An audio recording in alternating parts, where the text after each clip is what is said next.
สิบธรรมខ្ញុំប្រកាសណាសូមក្រាបនមស្ការថ្វាយបង្គំចំពោះប្រជុំ3នៃបត្រៃរតតែចរតនៈដកដងដំភាសាគង់ខ្ពស់លើលោកស្មារតីជីវិតសពការសូមក្រាបថ្វាយបង្គំចំពោះសម្ដេចព្រះអគ្គមហាសង្ឃរាជទាំងពីរគណៈសម្ដេចព្រះសង្ឃនាយកសម្ដេចព្រះសង្ឃនាយករងសម្ដេចព្រះរាជាគណៈព្រះមន្ត្រីសង្ឃគ្រប់ឋានានុក្រមទូទាំងប្រជាណាចក្រកម្ពុជាពិធីគោរពសក្ការៈដ៏ខ្ពង់ខ្ពស់សូមចម្រើនពរ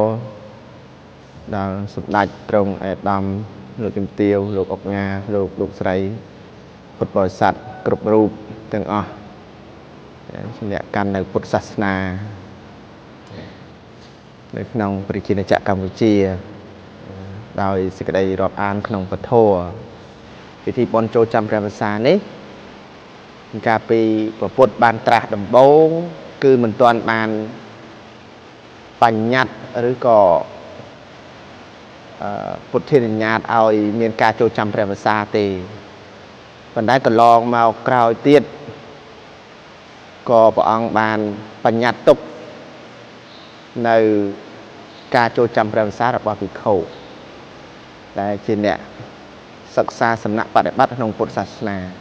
តែតកតងក្នុងការចូលចាំព្រះវស្សាហ្នឹងទី1ដោយមានការពោលតេះដៀលរបស់មនុស្សយើងនិយាយពាក្យសាមញ្ញថាមនុស្សបើយើងនិយាយពាក្យនេះគឺថាអ្នកស្រុកឬក៏បរិស័ទនៅជុំវិញអារាមដ្ឋានអញ្ចឹងទៅហើយកាលនោះគឺព្រះអង្គគង់នៅក្នុងវត្តវេលវ័នកលន្តនិវាបស្សដ្ឋាន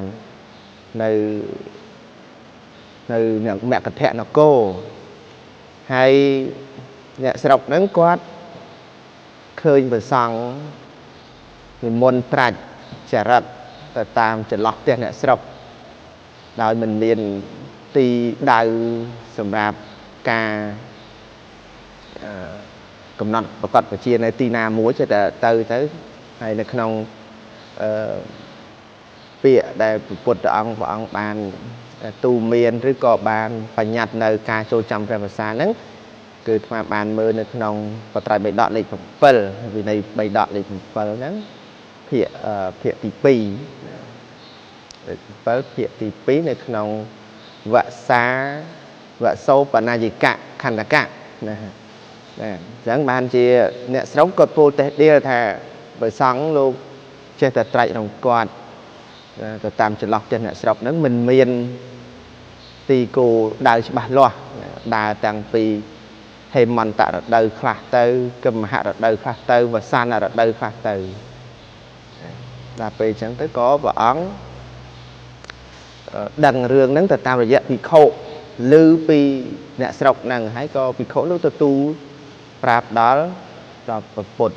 តែដល់មានប្រភិយហ្នឹងអញ្ចឹងក៏ព្រះអង្គបានហៅភិក្ខុទាំងឡាយហ្នឹងមកសម្ដែងប្រាប់ដើម្បីបញ្ញត្តិនៅការចូលចាំវស្សារបស់ភិក្ខុហ្នឹងអញ្ចឹងកាលណាត្រូវតែដល់វស្សានរដូវគឺត្រូវចូលចាំវស្សាមិនឲ្យដើរទៅចន្លោះផ្ទះអ្នកស្រុកទៀតទេហើយការចូលចាំវស្សាហ្នឹងគឺមានផ្ដល់អត្ថន័យនិងប្រយោជន៍ដល់បរិស័ទនិងព្រះសង្ឃដើម្បីអភិរម្យសម្ងំឬក៏បដិបត្តិនៅពធរយៈពេលដែលត្រូវចូលចាំវស្សាមិនឲ្យប្រាច់ចង្កត់ទៅទីកន្លែងណាអីកន្លែងណាទេដើម្បីថាតាមវត្តមួយត្រូវតែមានព្រះសង្ឃចាំវស្សាឬក៏ត្រូវតែដល់កាលដល់វេលាគឺវស្សានរដូវហ្នឹងគឺត្រូវតែចូលចាំវស្សាដល់ករណីមួយគឺមានញោមរបស់លោកញោមស្រីក្តីញោមប្រុសក្តីលោកគាត់មានជំងឺហើយគាត់ទៅស្នាក់នៅពេទ្យអញ្ចឹងលោកអត់មានបងប្អូនអីជួយលោកអត់មានអ្នកណាជួយមើលជំងឺឪពុកម្ដាយរបស់លោកឬក៏ញោមលោកហ្នឹងលោកអាចទៅសឹងឬក៏ទៅមើលញោមលោកបានតែមិនដាច់ទេគឺដោយសារយើងហៅថាកិច្ចមួយរបស់ព្រះរាមាភិក្ខហៅថាការលើកសត្តហៈហ្នឹងគឺបានរយៈពេល7ថ្ងៃបើនិយាយអស់ទៅគឺ6យប់7ថ្ងៃបាទ chẳng không ngay ti vùng phân là ngay ti vùng phân nó phơi mất còn ai run rẹtทั้งtoàn mà run rẹt toán á cho người ta dục nướng cứ dục ti vùng phân là dục ti vùng môi chẳng sai phật nè chẳng cùng ai run rẹtทั้งtoàn chẳng lục trời trôi mà đòi vọt vĩnh muốn là run rẹt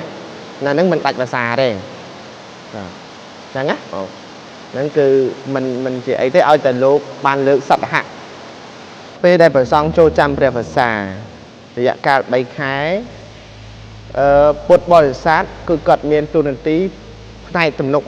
bầm rồng cột cung chẳng hạn là bởi đôi chia sầm mai và bột cung phải chốn nhạc em miền sạch thia tầm nục rồng bột sạch na tầm nục rồng phải xong miền và bột chia vật thiên nó cứ miền lục gì vị xa khá nên lục ta là bằng cả sai thầy để cần nợ tầm nục rồng chẳng hạn dạ về cài sập ngay cái đâyឬក៏មានញាតិញោមដតីthìគាត់ត្រូវអាចមានលទ្ធភាពជួយជួយហើយចឹងនៅក្នុងឱកាសចូលភាសាហ្នឹងគឺតាមបណ្ដាវត្តមួយចំនួនក្នុងប្រទេសកម្ពុជាយើងហ្នឹងគឺបានទទួលការទំនុករងពីពុទ្ធបរិស័ទជាច្រើនណាសម្រាប់ចង្ហាន់ឬក៏សម្ភារៈប្រើប្រាស់ក្នុងភាសារដូវហ្នឹងឯងសម្ភារៈសម្រាប់ចូលគ្រប់គ្រងទំនុករងគ្រប់គ្រងប្រសងចូលចាំភាសាហ្នឹងបើនិយាយទៅក្នុងព្រះវិន័យគឺផ្ដោតទៅលើសម្ពុតហើយថាវសកៈសាដកសម្ពុតងូតទឹកភ្លៀងហើយសម្ពុតងូតទឹកភ្លៀងនេះគឺកើតឡើងពីការសូមរបស់លោកយាយវិសាខាអាហ្នឹងយើងតាក់ទងទៅនឹងបញ្ហាហ្នឹងវាវែងឆ្ងាយចឹងបានជាការចាំព្រះភាសាហ្នឹងគឺត្រូវមានសម្ពុតសម្រាប់ទឹកភ្លៀងដើម្បីវេប្រគេនដល់ព្រះសង្ឃហើយនឹងប្រេងចំណាំព្រះភាសាសម្រាប់ព្រះសង្ឃលោកប្រើប្រាស់ក្នុងរដូវកាលចូលចាំព្រះភាសាគ្រាន់ថាប៉ុនយើងអត់គិតទេប៉ុនអត់គិតត្រង់ថាធ្វើតិចអញបានប៉ុនតិចមិនមែនទេគឺពុទ្ធដីកាព្រះអង្គសម្ដែងថាប៉ុនធ្វើមិនគិតតិចមិនគិតច្រើនកាលណាការធ្វើគឺបានហើយប៉ុនកុសលហ្នឹងគឺព្រះអង្គសម្ដែងរហូតដល់ថាប៉ុនហ្នឹងធ្វើឲ្យរាប់មិនបានប្រមាណមិនអស់ក្នុងអានិសង្សរបស់ប៉ុនហ្នឹងនោះយើងអត់គិតថាអូមានប្រាក់តិចធ្វើតិចបានប៉ុនតិចមានប្រាក់ច្រើនបានធ្វើទៅបានប៉ុនច្រើនមិនមែនទេយើងអត់គិតចឹងទេពុទ្ធសាសនាគឺអត់បាត់គិតចឹងទេគឺកាលណាការធ្វើគឺតែងតែបានប៉ុនហើយណាអត់មានត្រូវថាខ្វល់ខ្វាយថាអូអញធ្វើឲ្យអត់បានប៉ុនធ្វើតិចជាងគេបានប៉ុនតិចអីអត់ទេហ្នឹងគឺជាពុទ្ធដីការបស់ព្រះអង្គហើយនឹងសូមលើកបុណ្យកុសលថ្វាយប្រគេនចំពោះសម្ដេចព្រះកមហាសង្ឃរាជាធិបតីទាំងពីរគណៈសម្ដេចព្រះសង្ឃនាយកសម្ដេចព្រះសង្ឃនាយករងសម្ដេចព្រះរាជាគណៈព្រះមន្ត្រីសង្ឃគ្រប់ឋានានុក្រមទាំងអស់ទូទាំងប្រជាជាតិកម្ពុជានឹងសូមថ្វាយនៅព្រះរាជកុសលចំពោះបកករណាសម្ដេចព្រះបរមនាថនរោត្តមសីហមុនីសម្ដេចនៃព្រះមហាក្សត្រនៃប្រជាជាតិកម្ពុជាព្រះរាជវង្សានុវង្សគ្រប់ព្រះអង្គទាំងអស់ហើយជាពិសេសសូមលើកបុណ្យកុសលជូនចំពោះថ្នាក់ដឹកនាំនៃរាជរដ្ឋាភិបាលមានសម្ដេចមហាបវរធិបតីហ៊ុនម៉ាណែតសូមមានប្រសុខភាពល្អកម្លាំងពលំយ៉ាងមួនបញ្ញាវិវ័យដឹកនាំប្រទេសជាតិឲ្យមានសុខសន្តិភាពណាអត់ចង់បានទេសង្គ្រាមនោះចង់បានសុខសន្តិភាពណានឹងឲ្យជូនពរឲ្យមានសុខភាពល្អគ្រប់ការទាំងពួងគ្រប់ហាក់ហើយនឹងជូនពរដល់វីរៈកងទ័ពជួរមុខនៅតាមព្រំដែនរវាងកម្ពុជាថៃសូមឲ្យមានសុខភាពល្អកម្លាំងមកមួនក្នុងការការពារនិងបរណភាពទឹកដីជូនប្រជាជនហើយនឹងជូនពរដល់ញាតិញោមពុទ្ធបរិស័ទគ្រប់រូបទាំងអស់នៅក្នុងប្រទេសកម្ពុជាក្តីនិងក្រៅប្រទេសក្តីសូមប្រកបតែសេចក្តីសុខសេចក្តីចម្រើនគ្រប់ការទាំងពួងសូមចម្រើនពរលានិងសូមអរគុណបាទ